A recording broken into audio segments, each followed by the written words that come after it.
We're calling this pairing the latest odd couple.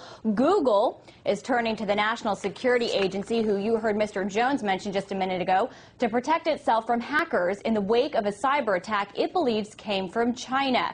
Now, the NSA conducts surveillance and code breaking for the federal government, but it also has a long history of spying.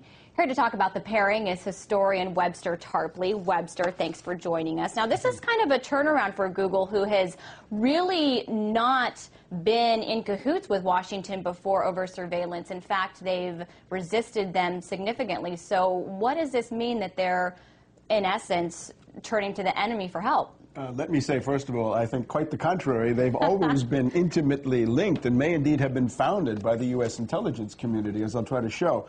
Remember, now, this is the National Security Agency. It used to be the most secretive. This is cyber espionage, and their mission is quite simply to monitor everybody's electronic communications, everybody's SIGINT, as they call it. So it's hard to imagine how they can object to somebody hacking when their mission is basically to hack the entire world. Well, couldn't you argue they know it best, so they would be able to fight it best? Well, this is, of course, a policy of confrontation with China, which is now opening up a cyber warfare theater, which I think is absolute folly.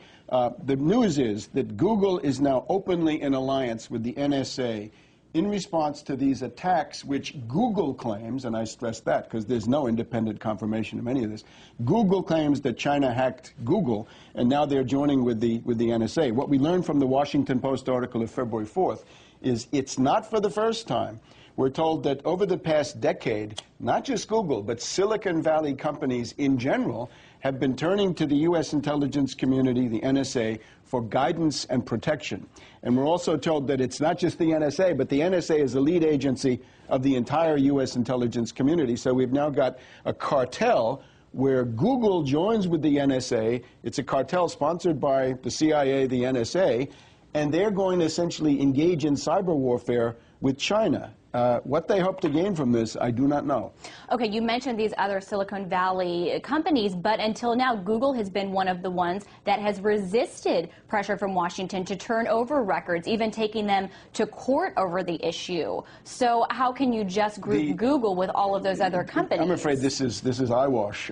This is essentially an attempt to create a cover story. It's true that Google claims that they did not cooperate with the terrorist surveillance project back in 2007, 2008. But let's just look at two important things.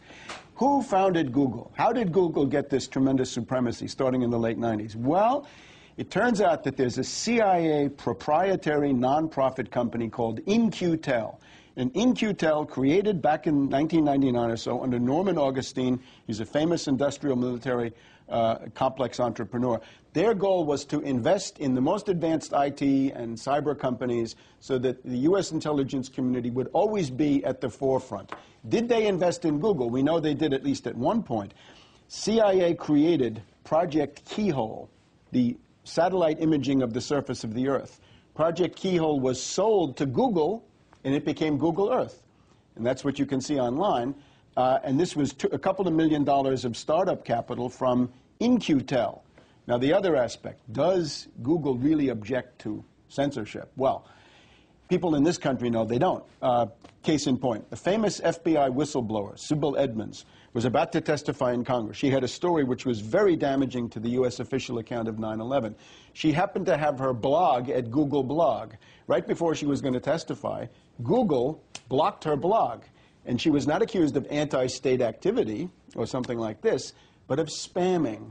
So she was found guilty of spamming, and they shut down her blog at a critical time. This is one of dozens of examples that we could cite of how the hypocrisy of Google can be shown through what they've actually done, as distinct from a couple of high-profile stunts that they've pulled in public to try to accredit themselves as being independent, and they're not. And now it's clear in public that they're not. Well, Webster Tarpley, thank you so much for giving us this different point of view, trying to connect Google to the intelligence of the federal government long before this news that Google is officially working with the NSA.